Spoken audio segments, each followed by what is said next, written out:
Okay, so there's all the boards.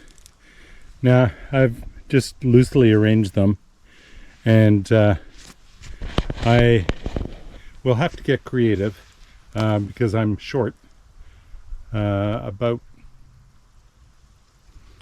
about 4 boards, 3 or 4 boards. So either I space these out a little bit more, or like there's one of them that's a 10 footer, so this one I can probably break that in or cut that in half. And then there's others that if I cut off portions of it, I'll should be able to fit 1 or 2 across and get them butt ended to actually make up another. But I'm going to have to see what I can do to actually make this work completely. So we have 20 feet, so 20 times 12 is 240 inches, and these with a little overhang is 6. So if I go 8 inches, so that's almost 2.5 inches of space in between. So what does 2.5 inches look like? 2.5 inches looks like that. And then if I go 8 into 240, so 8 inches into 240, that gives me 30. And at this point, I think I have 1, 2, 3, 4, 5, 6, 7, 8, 9, 10, 11, 12, 13, 14, 15, 16, 17, 18, 19, 20, 21, 22, 23, 24, 26, 27. So I need 3 boards to get me to the end with that spacing. I think it's doable. I'm just going to mark it out and see what that looks like on the actual bridge frame itself, and then get back to you as to whether I think we can go that way, and then I can start cutting the boards. All right, that's the plan.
Okay, so I've got all the boards cut, and we're going to have to do some double boards in a few places.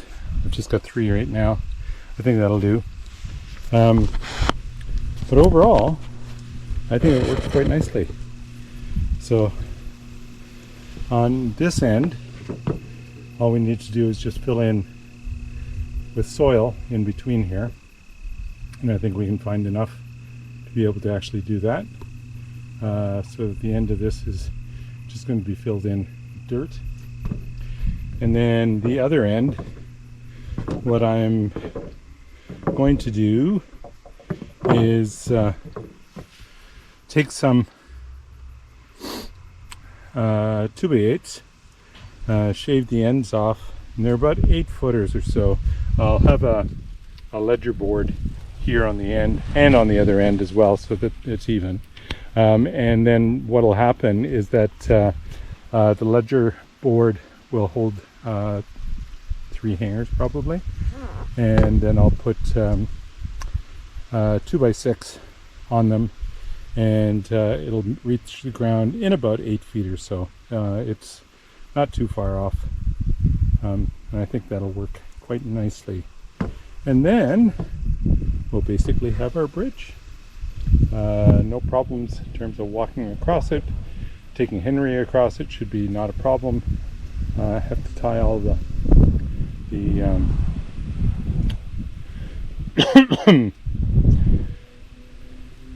crossboards down, and then I've got all of those left over for some other project somewhere along the line, I guess. 1, 2, 3, 4, 5, 6, 7, 8, 9, 10, 11, 12, 13, 14, 15, 16, 17, 18, 19. Maybe I can actually use those to finish off this piece. That could be interesting. Try that. Anyways, it is dark, or getting dark. The sun is setting behind the red barn. The trees are turning red, and it is going to be another peaceful night. We're supposed to have relatively warm, so it'll be 7 or 8 degrees tonight. Get down really cold tomorrow night. Well, cold, 3 or 2 degrees, I think, 2 or 3 degrees. And that'll bring us to Friday, where it warms up again, and then to the end of October. It looks like I can leave the hibiscus plants out. They will not suffer from frost, it looks like, anyways. That's the idea. Anyhow, I am going to go in for supper. I think it's about that time, and I think we're having Swiss chard and leftover mashed potatoes from the turkey dinner, Thanksgiving dinner on Saturday, and some vegetables or something along. No, I guess that's mashed in already with Swiss chard, and probably Tricia has some sausages or something along those lines. So I'm going to go in, and I will pick up this task again probably later on this week. I don't think it'll be tomorrow, but it could be Friday, I suppose. Thursday night I have a meeting, so Friday I've got a meeting in the morning, but in the afternoon it could be doable. Anyways, we'll get this posted as soon as possible, and talk to you later. Don't forget to hit the subscribe if you're not already a subscriber, or the like if you already are and you do like the video. Thank you, and talk to you soon.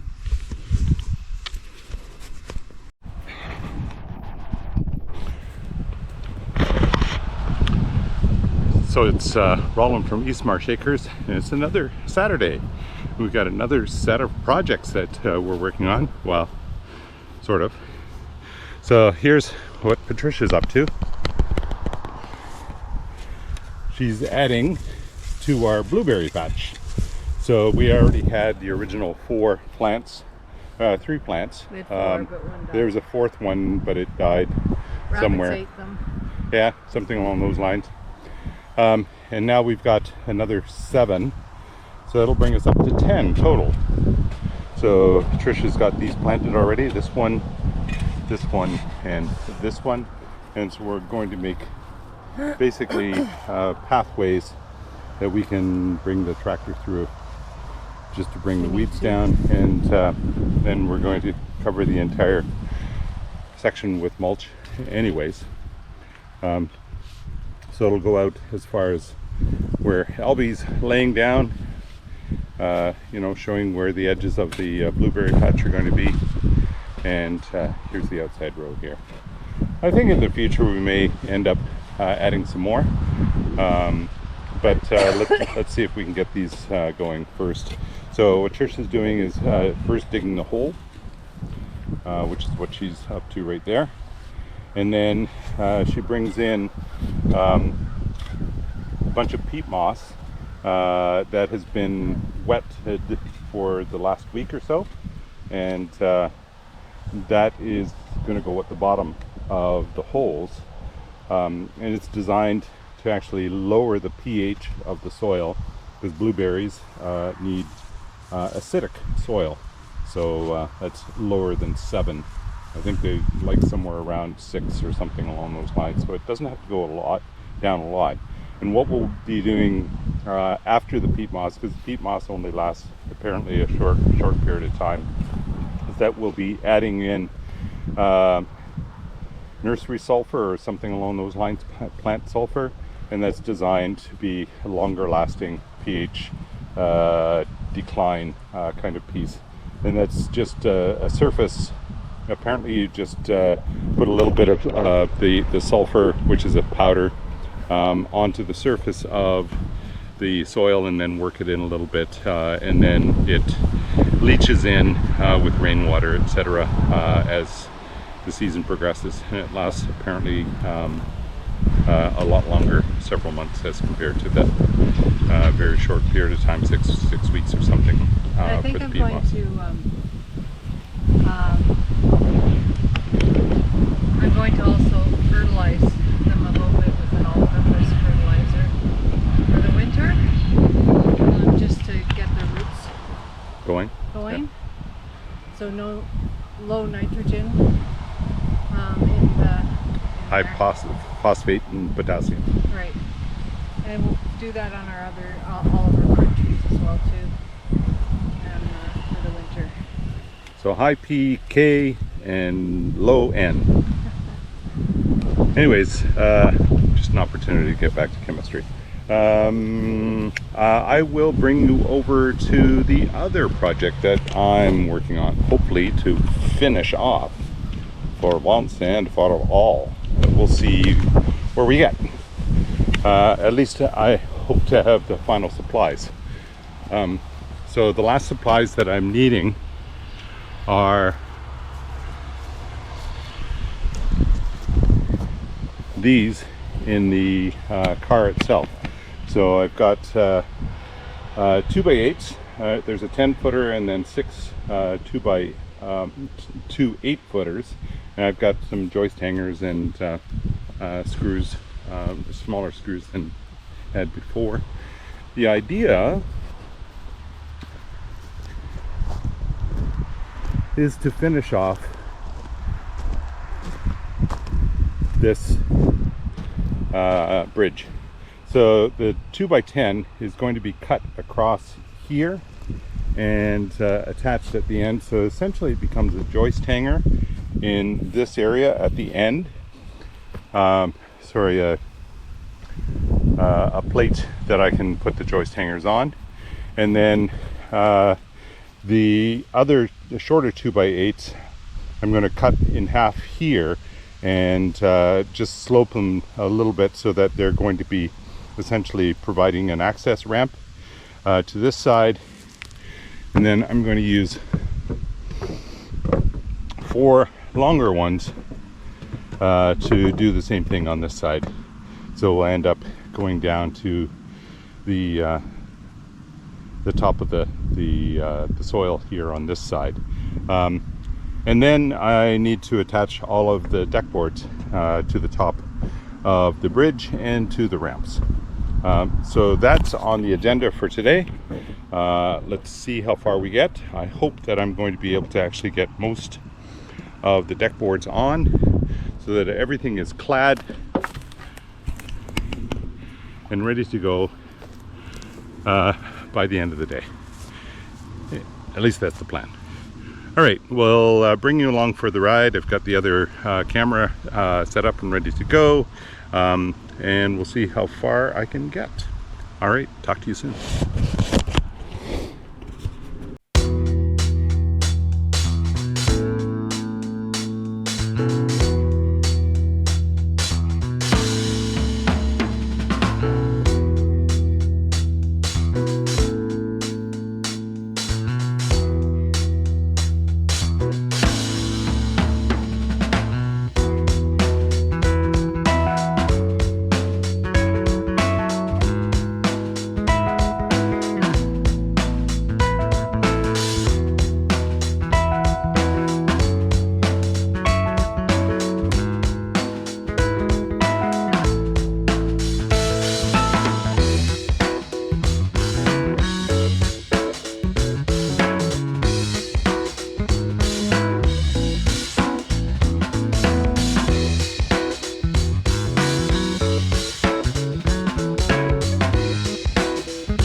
Okay, it's gotten late. I don't know if you can see this, but I'll try to pick up as I'm going and talking.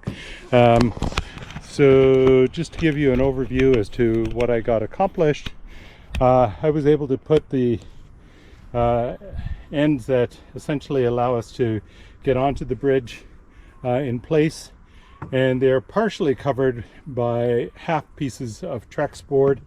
The Trex throughout the entire bridge, and the bridge is quite stable now, is all in place. They're not fully tied down. Every board needs 12 screws, and most of them have, I don't know, 6, maybe 4. And then here's the other side that allows to get on the bridge on this side. So we'll just fill in this space with probably dirt, stones and that kind of stuff, and that'll allow us to get onto the bridge. The same thing on this side, so that we have the capability of being able to make use of the bridge. I'm quite pleased with the way it turned out. It is incredibly stable compared to what it used to be. Tying the boards together does the trick in terms of making it tight. All right, so I'm going to pick up the rest of the tools, and I think it's Miller time, time to go in, and it's probably supper time too, because it's got to be getting close to 6:37. Can't remember what the sundown is. 6:45. There we go. Oh, and it's probably orange helicopter. So that's an emergency helicopter, probably going into the hospital, which is in that direction. We hear them quite frequently during the summer. Not as much during the winter, because the house is well insulated and we just don't hear. Anyways, I'm going to pick up and go in. So I'm going to sign off now and wish you a good evening. Please subscribe if you haven't already, and if you like the video, give us a like. Thanks, and talk to you soon.